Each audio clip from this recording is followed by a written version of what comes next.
Alright guys, how's it going? So in the next couple of videos, I'm actually going to focus my attention on a certain aspect of 3D, and that is terrain generation. Now we'll look at doing this natively inside Blender, we'll look at add-ons for Blender, we'll look at websites that can actually help us, and we'll also take a look at other software. Sacrilege, I know, but this is free, so I get a free pass here.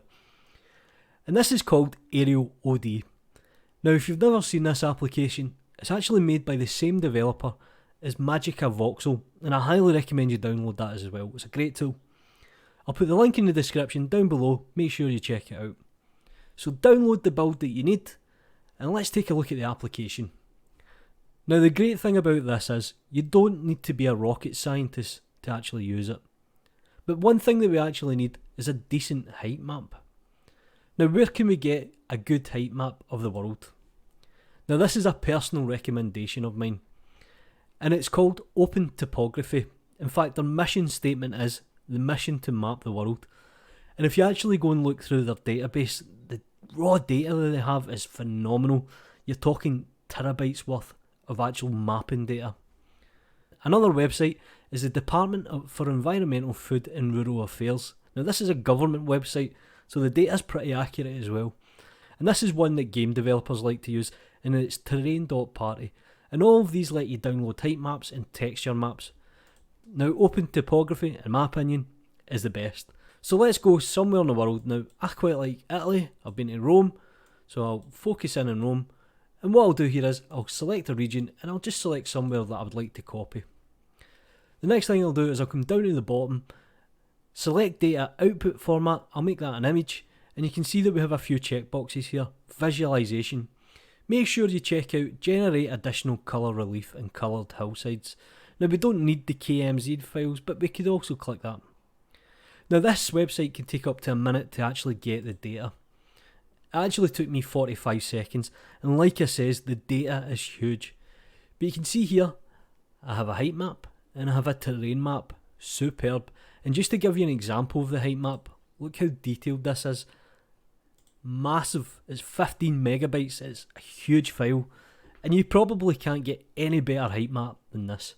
So we'll jump into the application, we'll click here to enable a height map, and we'll select the height map that I downloaded. Now what I can do here is I can actually unpause the render engine, and look how quick that it renders. So let me just quickly give you a brief overview of the options. You can see here on the right it says cube. Each point is represented by a cube. We can change this to poly, but personally I'm not a fan of this. It's a little bit jagged, not that great, and you'll also have surface.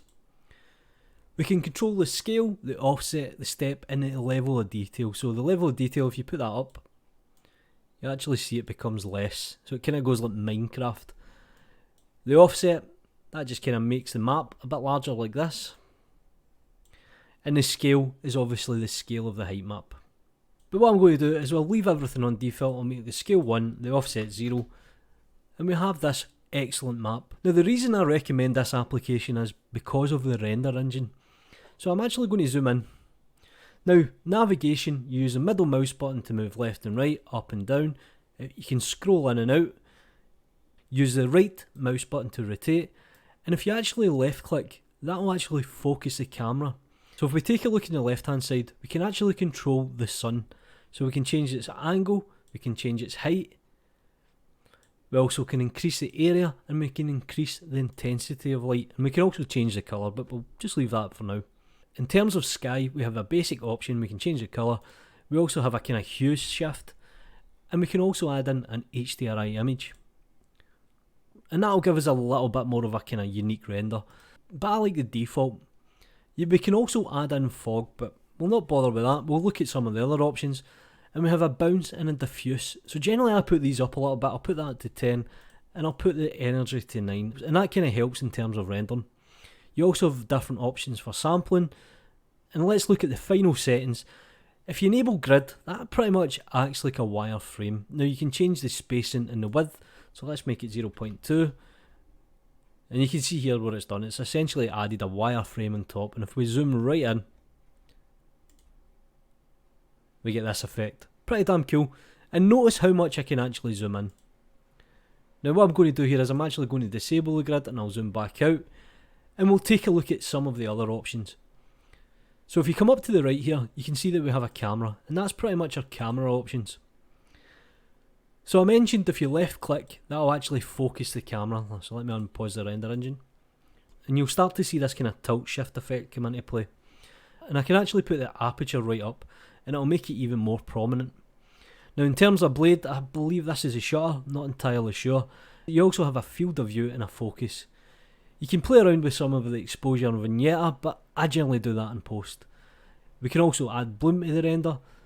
And the last option is actually rendering. Now up the right here is actually our sample, so I'm actually going to put this to 2048. I'm actually going to change the width of the render to 1092. Let's make it 1080 as well. I'm going to select number 4 and I'm going to hit render.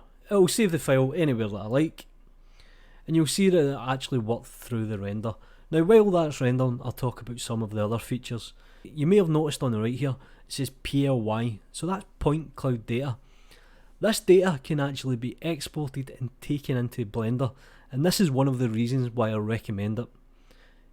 So always keep that in mind. You can technically export out the data and then drop the texture map that we had on top, and I'll maybe go through that in a later video. And that's pretty much the basics of Aerialod. It really is a superb application, and so is Magical Voxel. In the next video, I'll talk a little bit more regarding Blender add-ons and Blender plugins. Do me a favour guys, like the video, subscribe to the channel if you haven't already, follow me on Twitter. I don't have any friends, you know what to do. Peace.